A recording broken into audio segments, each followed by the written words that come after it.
Oh man, I've been thinking very long and hard about this video because I really want to get into the bones of the game and essentially evaluate how it's been going. I even have a little list prepared of all the things I want to cover.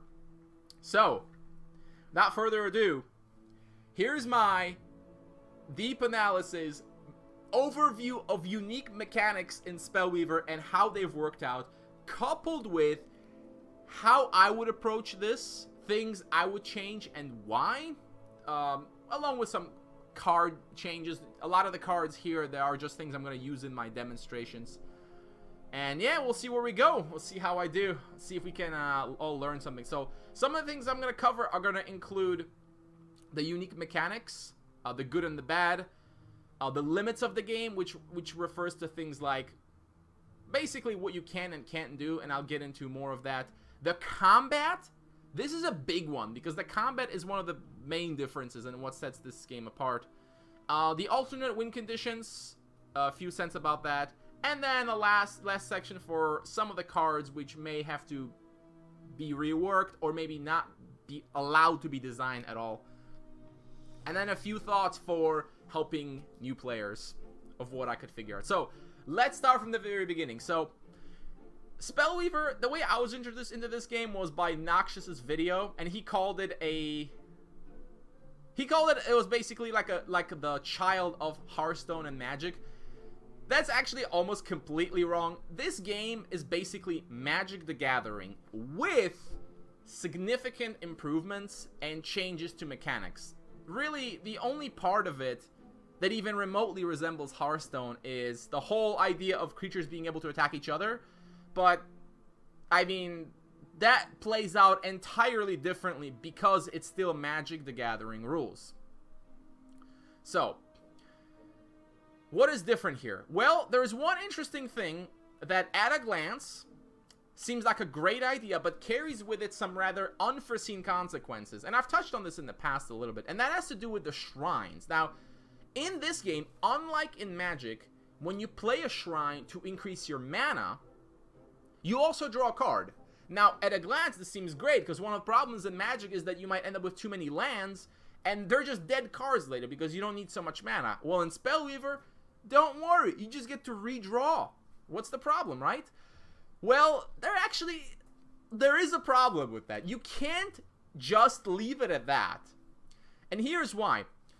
When you allow shrines to redraw, you turn them into, imagine them being as 0 mana spells that read, gain a mana crystal, draw a card, and you can only play one of these per turn. How would you evaluate a card like that? I think batshit crazy would be about the appropriate name for it. Auto-include in every deck. Why? Because it's a cost-free way to increase your mana. You literally pay nothing. So why is that bad? Well, this means that it is always correct to play a shrine every single turn, because there's no cost to it, especially early on. This means whenever you can't do it for any reason, you're basically losing out. So the developers have implemented a fix to the problem. You all know what it is: Divine Offering, right? And again, Magic players will come in and say, yeah, Divine Offering, look at top 5 cards, pick a shrine, put it in your hand, and then put a card from your hand on the bottom. Yeah, that's great. Now you never get land screwed. Well, that's almost true.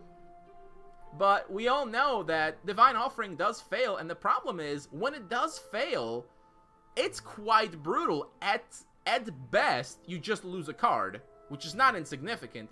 At worst, you lose the game, right? Because you lost a card, and you lost the mana, and if this happens in the early game, it's just crushing. So, this is why I have always argued that Divine Offering must be perfect. Not because I want it to be convenient, but because the game balance itself demands that you play a shrine every turn. Therefore, if the system is imperfect, there will always be times where a player is randomly punished for doing what the game demands that he does. When you think about the time when Divine Offering went from looking at top 4 to top 5. The only thing that changed is that people just ran fewer shrines. Why? Because there is this magic number of shrines that we kind of figured out, more or less, which gives you the right number of shrines to play. That is to say, 1 per turn with minimal screw and minimal flood. Back in the day, it was like 20, 21. Now it's like 18, 19. And if you increased it to look at top 6, it would go down to a further 17 or 16. But the problem remains is that it still will sometimes miss. And the less often it misses, the more devastating it is when it does. And in a high-level tournament between 2 top players, it could be the sole deciding factor in an otherwise balanced game. One guy misses Divine Offering at a bad time on turn 3. Now he's a mana behind every single turn and can never catch up. I've seen it happen. In the many Masters that I've cast, I've seen this happen, and it's not right.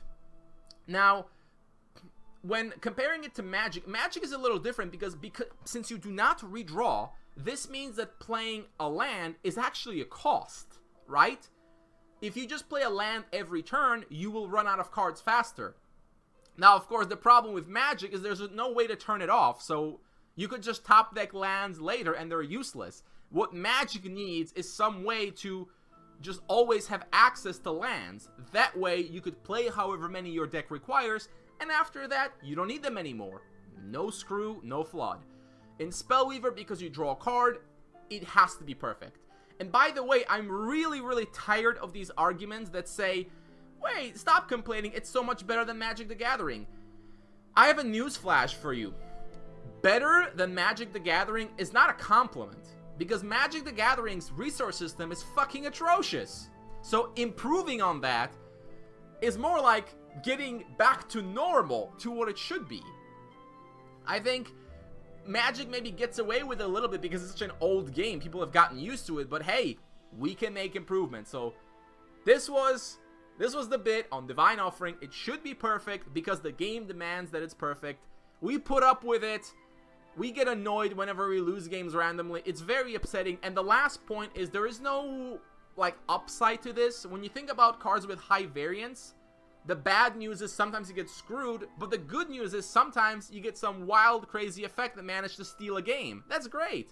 But when your opponent misses Divine Offering and then loses, that's basically the same as them disconnecting. There's no fun in that. It's just misery. It's bad when it happens to you, and it's just kind of anticlimactic when it happens to your opponent. So, correct me if I'm wrong. I'm not seeing the advantages here, so we're gonna end that as probably the last bit I'll ever do on Divine Offering, unless it ever becomes necessary. Moving on. So my second point, I want to cover limits. Now, what are limits in a CCG? Limits is basically a term I randomly made up because I guess I wanted to feel cool or something. And this refers to the idea of what you can and cannot do in a game. So, what are examples of limits? Well, the simplest one is how many cards you can hold in your hand. How much mana can you have? How many creatures can you have? How much life can you have? Magic basically had no limits. Well, actually, you did. You can only have 7 cards in hand. Past that, you'd have to discard down a 7. In Spellweaver, there actually are almost no limits at all. You can have any amount of mana. You can have any number of cards in your hand. I've seen 20 card hands. Yeah, good times. You can have 100 creatures on the board. And I don't see how this is beneficial to the game, because in Spellweaver in particular, from a technical standpoint, when you have too many guys on the board, the view kind of stretches and it looks ridiculous. I can't even imagine what it must be like on a tablet or how it will be once the mobile release comes out. But it looks awful, and even though it comes up rarely, this is just one of those little details you could just put in to fix a small problem. So a creature limit is something I'd recommend. There's actually a second reason for that, which ties into the third point I want to make, which is about the combat. And that is, if you can only have, let's say, 5 creatures in the front row, this means you will put creatures in the back, and you may strategically move them back and forth depending on your needs. And that would be cool. Engaging the interesting mechanics on Spellweaver, such as the 2 different rows, would be something we should do more of. So I would actually strongly advocate adding a creature limit both on the front and on the back, so that cards that keep summoning creatures like Restless Tombs don't just get out of control, or the guy that makes golems doesn't just get out of control. So yeah, there's that. The other limit I want to talk about is mana. Now this probably wouldn't be as big of a deal, except in Spellweaver. If you take a look at a card like this, Silencer, basically the top of the curve is a 7-drop, if you wanted to think of it that way. A 7-drop meaning you can't play it earlier than turn 7 without either ramping or cheating out mana in some way. So yeah, that's what it is. But it only costs 4 mana, and this is true with many cards, that they only go up to so much mana after that they start going up in levels. And indeed, with a handful of exceptions, nothing costs more than 4 mana in this game. The main exception being, of course, Cataclysm, which is 6 mana. And there's a few 5 mana cards, but they either don't see any play or they get cheated out, like Bezorok with Reanimate. So why is this important? Since in Spellweaver you can have 10 mana, 12 mana, these cards become ridiculously powerful, because for a control deck who has, let's say, 12 mana, they could cast a Cataclysm and wipe the whole board and still have mana left over to drop down a Silencer and still have 2 mana left to cast, I don't know, Ancient Wisdom, draw 2 cards? That's insane! And it's because of this that mid-range decks just struggle so much against control, because control can make such great use of their mana. And yes, it's true for everybody, but you'll usually just run out of cards before you can ever use it. So the whole idea of mana limits, so that there is a limit to how much you can do in the game, instead of just going on forever, especially because you always want to play a shrine every turn. Late game matches, you can easily have, 15 mana, although they rarely go that high. I've seen games with 25 mana, though usually with assistance from mana generation, such as Word of Power. But there should be a limit. Indeed, I think it would be an interesting idea if one of the consequences of going up levels was that you'd end up with less mana at the end. So consider this example. Let's say the maximum mana you can have with one aspect would be, say, 9. And for every aspect you go up, you'd have 1 less. So if you went up 3 aspects, you could only then have 7 mana. If you went up 4 aspects, you'd only then have 6 mana. You have less mana, but you have access to much more powerful cards. High-level cards tend to be ridiculously powerful, like Silencer, Dragon, Karthus. So the fact that you have that and a ton of mana to work with makes it so that a control deck has so many things they can do that if you are not a control deck yourself, your only option really is just to smork them from the very beginning. And that is traditionally how we have dealt with Cataclysm. Is you just either SM Orc, or you have a way to stop Cataclysm for wiping your board, Flesh Sculptor, or you use a card like Mind Extortion or Spell Warden to simply stop it from being cast. But I would like to see a mana limit. In general, I think limits are good because they prevent some aspect of the game from getting out of control. One interesting limit in Spellweaver is the one on life. The limit is 40. Why? Because once you go over 40, you just win. So that's never an issue. Now, that is something we're going to discuss, but that's a fair way to do a limit where it goes so much out of control that you just win the game. Now, I would not want to see a limit like, hey, if you control 20 creatures, you win. That would be kind of stupid. But anyways, let me know what you think on this one. Really, let me know what you think on all these points, but this one, because it's kind of something that hasn't really been brought up. No one's really asked for mana limits or any limits of any kind. So there may be arguments out there that I haven't considered. Maybe some of the Shrining folk could respond to this. But anyways, let's move on to the big one. And for this one, we're going to use Cavalry Field Captain as our example. The combat system. So the combat system is one of the main ways that Spellweaver differs from the traditional Magic the Gathering style game. How does it differ? Because creatures can attack each other in a game that does not have persistent damage. Now, persistent damage means that health does not heal. Hearthstone is the first example you might think of. That is, if a creature takes 3 damage, it remains damaged forever until it's healed or it's destroyed. Under Magic the Gathering rules, creatures heal at the end of every turn. Now, when you combine that with creatures that can attack each other, you get some troubling results.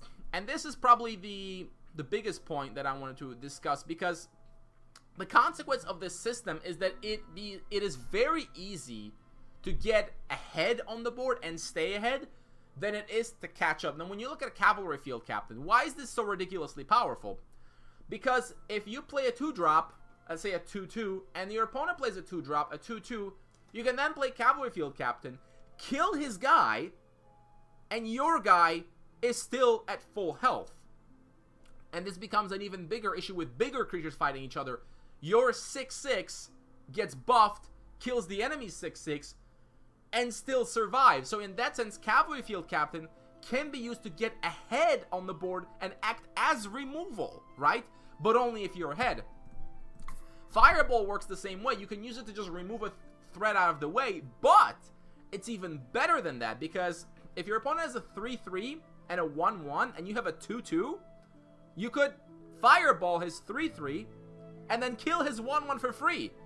So fireball is acting like 2 removal cards. Whereas if you're the one that's behind, if you are playing into an existing board, it's much harder to catch up, because the only way you can come back is really with cards like fireball. You can't use cavalry field captain to catch up on the board. And so this means that these kind of cards that give valor and stuff are very, very snowbally.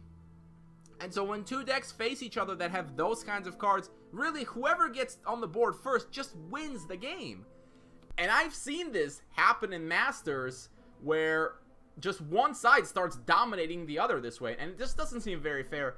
And this leads me to the next point, which has to do with buffing health in Spellweaver. Any effect that buffs a creature's health, it usually buffs the attack as well, is particularly dangerous because it turns a card like this, Cavalry Field Captain, into direct removal. By buffing the health of a card, you're essentially allowing what would otherwise be a trade to be a free kill. A 2-2 versus a 2-2 is just a trade, but if one gets buffed to a 3-3, it's now a free kill, as we can see. And this is what makes these Valor cards so obnoxious, because it's just such a snowball mechanic that makes one side starts winning more and more each time, and it quickly becomes hopeless for whichever side is on the receiving end, further contributing to the hard to come back mechanic, or just this idea where once you start losing, if you don't have like a big board clear, which other than Cataclysm, good luck with that, maybe Soul Projection, you just have no chance. And moving forward, just in general, looking at the stat lines of creatures we have, now this has gotten a little bit better with the expansion, but previously we had a lot of 2-3s and a lot of 2-2s and 3-3s, and the reason this is bad is because in this kind of game where health regenerates, when you have stat lines where health is higher, you get a lot of free kills. 2-3s get to free kill 2-2s. But it's not just that. 2 2-3s could attack a single 2-3 and they'll kill it with no casualties.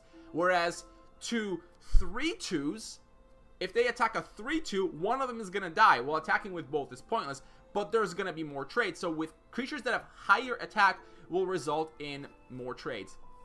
This problem, however, goes even further.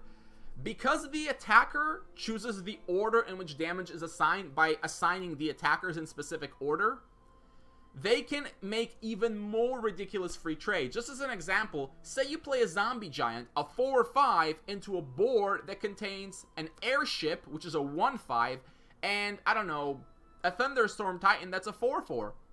If it's your opponent's turn, he can attack your zombie giant with the airship first, and then the titan, and the zombie giant will have to damage the airship first and not kill it, and it will die for free. A 4/5 beatstick just gets free killed just because of that. Whereas, if I remember correctly, in Magic the Gathering, the defending creature, if it's attacked by multiple creatures, or if it's blocking multiple creatures, it gets to decide. So if a 4/4 attacks and it's blocked by, you know, a 1/1 and a 3/3, it gets to choose which one gets the damage. Or if it's like a 3/3 and a 2/2, if it's not enough to kill them both, the guy with the 4/4 can choose where the damage goes. But in Spellweaver, the attacker has all the advantage, which only further adds to the snowball nature of the game, of the combat. So how can we fix this? And this is certainly a challenging task. I mean, you know, adding a creature limit is only part of it, but possibly what you could do is, I think the solution I suggested a long time ago is simply, if a creature is fighting multiple creatures, it should deal its full attack damage to every single one of them. This would make bigger creatures more powerful, because they couldn't just be efficiently traded off with a bunch of smaller creatures. See, right now, like with the zombie giant example, it's the same. If it's attacked by just small creatures, you could send a 2/2 into it, and then a 2/3, and then like a 1/1, and the 4/5 giant will kill the 2/2, but then the remaining 2 damage is not enough to kill the 2/3, and so he just lost the zombie giant to like an elf warrior, and that's terrible. Whereas with this scenario, the zombie giant would deal damage to everybody, and this would mean these big creatures would actually be more valuable. And this would result in more trades in general if more things die in combat, which is good because it'll make the board state more fluid instead of one side just building a ridiculous advantage and the game basically ending there because the other guy can just never come back to it. Can never come back from it is what I mean. And the other idea is perhaps after a creature fights, at the end of turn it should get like a weakness emblem or some kind of an emblem that makes it less effective in future combat so that you don't have just endless advantage this way. Just some ideas. I'm sure maybe you guys can come up with better ones. I'm certainly interested in hearing them. But those are my thoughts overall, and the conclusion is I think the current combat system is insufficient for the needs of the game, and I do think it needs a bit of an update. And of course, an appropriate tutorial. If anything, maybe it could be simplified a little bit, because there's a lot of aspects to it that are not obvious. For instance, the one where the damage is assigned in a specific order, you might not know, because I didn't know that when I first started playing. I just assumed that I think I assumed that, yeah, that the damage would be dealt to everyone. Not that the damage goes in order, and that gives the attacker even more of an advantage. I understand the rationale is that by giving the attacker the advantage, you are encouraging more aggressive play so that you don't have these stalemates. But if you give the attacker too much of an advantage, then there's just no defending at all. And that's something that we want to try to address. We want to bring the focus of the game back on the board where Spellweaver is at its best, where you can use its most interesting mechanics, such as speed and the multiple rows. Otherwise, you have these games between aggressive decks and control decks where it's really just, can the Smorg deck Smorg fast enough before Cataclysm wipes their board and Scatter's Bidding heals the other guy? I don't know about you, but I don't think that's the true soul of Spellweaver. So moving on to my next point, the alternate win conditions. And Spellweaver has quite a lot of them. There are some specific ones such as Grand Reunion and Triangelica, but there are some naturally occurring ones, if you want to call it that. That is to say, they exist in every game, such as the 40 life win condition and the milling. Although milling is pretty common in almost every card game. If you run out of cards, something bad happens. You know, frequently it's losing. So as far as the life win condition, as I've mentioned in the previous video, and as we had the giant thread, I don't think it's a bad idea. I just think it should be slightly improved. The TLDR version is, you should not immediately lose when your opponent gets to 40 life. You should maybe have either one more chance to address it, or perhaps any life your opponent has over 40, you would just take that, it would just burn the other guy, basically. Something like that. And as for the milling condition, I don't see any reason why we should not have fatigue damage. I think fatigue damage, which I don't know if it's originally from Hearthstone, but that's where I saw it first. I think it's a great idea. It means that even though you run out of cards, you still have some plays. And, you know, after we fix the Divine Offering, stop yourself from milling stuff, you can basically force an end to the game, you know, as long as nobody has vultures or innkeepers. And also, mill decks, in my opinion, should not focus so much on milling your opponent to death as quickly as possible, but rather it should focus on cards like Azorus and the Deathbound Incarnate, which benefit when your opponent is milled, either by getting more stats or by doing burn damage or something like that. That's what a mill deck should be. Not mill your opponent's card and you suddenly win. Just like the 40 life win condition, that's terribly boring. So those, thankfully, are relatively easy fixes. It's just a matter of, do the developers deem it to be a necessary fix? Like right now, mill decks are not like very popular, but you can make a decent one. Certainly with Azurus, with Vultures, with Portal even. There are some options there, but you know, if we ever want to print more aggressive mill cards, then milling should not be an instant win condition like that. Because otherwise, if you just have too many mill cards in the game, you can just put them all together in one deck, and if you just play enough of them quickly enough, you'll just win. It's like a different kind of aggro, basically. But it's an aggro that you can't even interact with, because unless you yourself have a Vulture or the Innkeeper, you cannot unmill yourself for the most part. So it becomes essentially not a game. It becomes a competition where I'm doing my thing, you're doing your thing, whoever goes faster. That's not much fun. I'm all for having multiple avenues to approach the game, but they should all ultimately meet on the board somehow, right? With the 40 life win condition, it should be by life-bound creatures, and with milling, it should be with creatures that somehow benefit from big graveyards or something like that. That's the idea.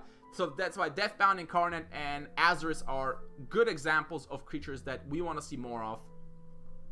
So after all that, I want to jump into a few of the cards. Some of them are here, which I do think ultimately might have to go or might have to be redesigned. Mr. New Horizons is at the top of my list because I just think being able to skip ahead to the late game is a big problem because of how powerful the late game cards become, and especially since they don't really cost any more mana. Like, they cost, look, Silencer is 4 mana, Karthus is 4 mana. So by being able to jump up aspects so quickly, you're able to accelerate the game and get to the late game very quickly, and unless your opponent can smork you fast enough, there's just nothing they can do.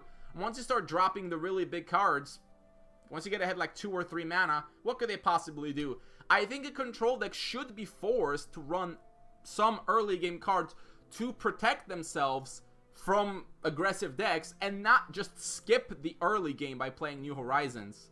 And New Horizons is so ridiculously efficient as well, since it's essentially like playing a new shrine for level without any cost, unlike Power Surge, which does cost you a card if you have less than 7 mana. But being able to get any aspect that you want, and when you use it with Trigon, you can choose one of 3? That's just ridiculous. It's essentially almost an auto-include in any deck that wants to run Wisdom, and it's really Wisdom's main thing.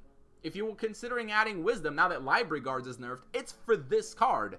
And I kind of want to see it go away, and especially since we have seen successful control decks that don't run New Horizons, and they still get to their higher levels, and they still get to play their stuff. Seems fair. Although, you know, combining this with some kind of a mana limit, I think would be interesting. Now, a disclaimer, when I'm mentioning all these things, I want to point out that it's not like I have some hidden knowledge that I know this will all magically work out. But these are the kinds of things I think will work out, and I think at least bear some testing to see how they work. If it turns out that these ideas are bad for some reasons I didn't foresee, then I'll take back my position. But at the moment, I'm just calling it like I see it. So, New Horizons has been on my hit list for a long time.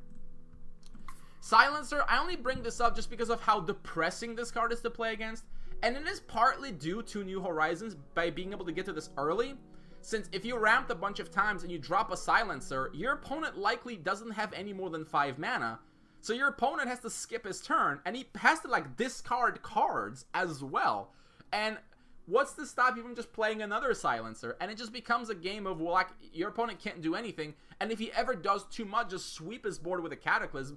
And as I mentioned earlier, when you have a lot of mana, you can do Cataclysm and Silencer. That's just the ultimate insult. Not only do I clear your board, I prevent you from playing anything else, because stopping 5 mana worth of stuff, that's usually going to be 2 cards, unless you have a Cataclysm yourself or a Bezarok or something. So, while I like the idea of a late game powerful artifact, I just dislike any card or any concept that deliberately prevents someone from playing the game in some way. I have always hated these cards in Yu-Gi-Oh! With a passion. I've never liked cancel cards in Magic the Gathering. I don't like these versions of the cards. This may be a personal opinion, but for me, having a good time playing the game is more important than the game being balanced. You can have the most balanced game in the world, but if it's a chore to play because of cards like this, people are not going to like it very much. You know, some pros may disagree, but I think pros are only a small part of the game, and they are useless without a casual base supporting them anyways. We're going to skip Cataclysm for the moment, and we're going to get straight to Scatador's Bidding, which is another disappointing legendary spell, because all it does is just passively heal you. That's so underwhelming, but it's extra sad because it's actually potent because of the 40 life win condition, and because you can gain like 4 to 5 life every turn. And if your opponent ever gets a big enough board to overcome that, you just sweep him with Cataclysm, and once you do, it's impossible to get through this. It's just, you cannot deal enough damage to stop bidding from healing, and it's just an additional insult when it's played on top of Silencer or on top of other powerful cards, just adding to the depression. My thinking is that a legendary or epic card like this should have a awesome effect that makes the game more interesting. For this, I'm gonna call Dark Portal as an example of a card that's also epic with a crazy effect, but that changes the dynamic of the game for both players in an interesting way. This is just boring, and certainly we can have powerful passive healing effects if we're gonna keep the 40 life win condition, which I think we're gonna keep. It seems everybody wants to keep it. I agree with it. Just, you know, redesign a little bit, make it less instant, and have less cards like these. Now finally, Mr. Cataclysm. I'm surprised there wasn't a thread about should we nerf Cataclysm or should we remove Cataclysm from the game. Now, the short version of my opinion is that Cataclysm is bad for the game, but it is necessary right now, at least, because without Cataclysm, because creatures can heal themselves, AoE cards that do damage can only kill some things, and things they don't kill are basically unharmed. So in a current state, against a fairly decent sized board, Cataclysm may be the only card you can play to catch up. It is this card that is somewhat enabling New Horizons, because without Cataclysm, if you don't have Cataclysms to ramp into, you'd never be able to catch up against the board in any other way. But you should be able to catch up against the board, maybe just in not such a way. My main argument against it is simply that in a game that wants to focus on the board, a card that instantly wipes the board is probably a bad idea. If you want to have some ways to do exactly that, it has to be a combo that involves at least 2 cards, not 1 card. I know it costs 6 mana, but I just don't think it should work this way. I think the battle for the board controller should be more involved and more interesting, and if you want to have a card that wipes it, it has to be more than just a single card that does. It could be a 2-card combo, the way, say, Equality Consecration works in Hearthstone. You take neither of the cards can clear it by themselves, but together they can do it. I think the closest that we have to that would be Soul Projection. If you use Soul Projection with something like Jungle Death Trap, which is a 2-mana card with 4 attack, you can clear a reasonably sized board in a relatively efficient way. But of course, once the board gets too big, because of the way distribute mechanics work, it's just not effective. I guess while we're on the topic of distributing, I would just quickly suggest that rather than letting the person distribute however they want, they should have to distribute as much damage as possible to each creature one at a time, and only then be able to move on to the next. So for example, if you're distributing 8 damage and your opponent has 3 4/4s, he has to lose 2 of them. He has to assign 4 damage to the first one and 4 damage to the second one, and not 3, 3, and 2, and your 8 damage clear did nothing. Because that only exacerbates the problem of catching up when at some point your board clears no longer work. You know, it's different in games with the persistent damage, because you could just play a 3 damage AoE one turn, and then it play a second one the next turn to finish off the board. But in Spellweaver, if it doesn't kill it, it walks away unharmed. So there is that. So anyways, after all that, after I had my long analysis / rant, and I've made peace with everything, I'm going to close out maybe with some ideas for how to help new players. See, and this relates to the argument that was suggested with respect to the raising the life total. Someone suggested, in regards to the 40 life win condition, why don't we just raise the life, like have the starting life be 25 and have the win condition at 50? Well, actually, the developers did that at one point, and it was a great time in Spellweaver. It was, well, I called it the renaissance of Spellweaver because it just seemed to make all the games much more interesting. Unfortunately, it turns out that because of the extra life, mid-range and control decks can stabilize very easily against aggro, or much more easily. And it would seem that a new player can't really construct anything effective that's not aggressive. So this means that we need more cards in the common and uncommon slot that are just big creatures. That way, or just some kind of a value card that you can, it could be a simple idea, like a decently sized creature that deals damage to something when it comes into play, so that you can use it later on and like be able to compete with more advanced players.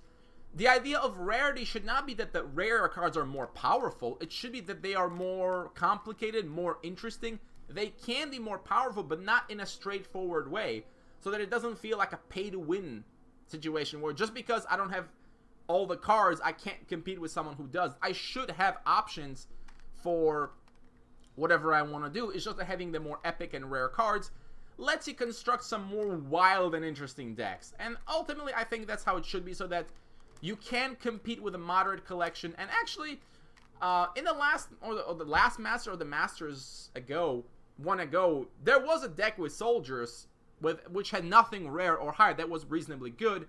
But this was just a strictly aggressive deck. I am talking about mid-range cards, even late-game cards, that are common or uncommon, that are good value, that you can just put into your starter deck, craft them very quickly, and be able to continue to put pressure on a control deck later on in the game.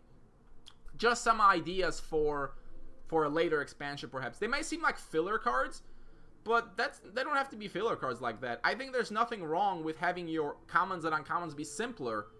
They can still be powerful, just be simpler, so that the newer players can get used to them. And then, when they see some deck they really like, they can decide to craft the more extravagant cards, like Dark Portal, for instance. Again, bringing it up as a good example of an epic card that's really awesome.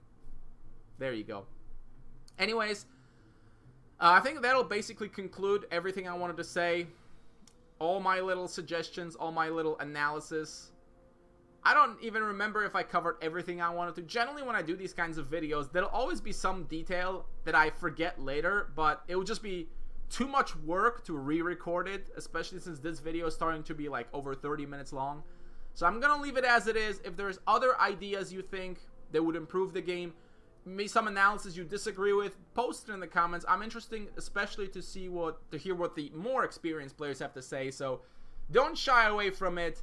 Keep in mind, I'm only a guy in the hat, and I could be wrong about a lot of these things, but these are just my observations in my never-ending quest to find the perfect game. But it seems that every card game, it's had its quirks. But I want to see this card game in particular rise, because it does seem to have some good potential. This idea of combining these aspects into the more advanced combat system with the multiple win conditions, I think it could be really good. It's just, it needs some work. It's definitely challenging. So we can safely say our developers reached very far, instead of, taking, a safe route and just going with like a Hearthstone style system, which is relatively simple and there's not really that much depth to it. But with something like this, there's potential for great complexity. You just don't want to have so much complexity at the start that it's like impenetrable to new players. Alright? Otherwise they don't want to stick around. And believe it or not, you may call them casuals. They are the lifeblood of every game. Without them, you'd have nothing to queue up against. You'd have no one to practice on. We need them in our game. We need to make them feel welcome, basically. And as it stands, the combat can be a little bit intimidating, considering how easy it is to misplay and how a little bit unintuitive some of the mechanics can be. So I think a rework to a certain degree of the combat system, with a rework of Divine Offering, please make it perfect already. And of course, working on some of these cards is essentially the summary of everything I wanted to convey. So, opinions, comments, welcome. If you just want to compliment my hat, that's also fine. And I'll see you around next time, whenever that is.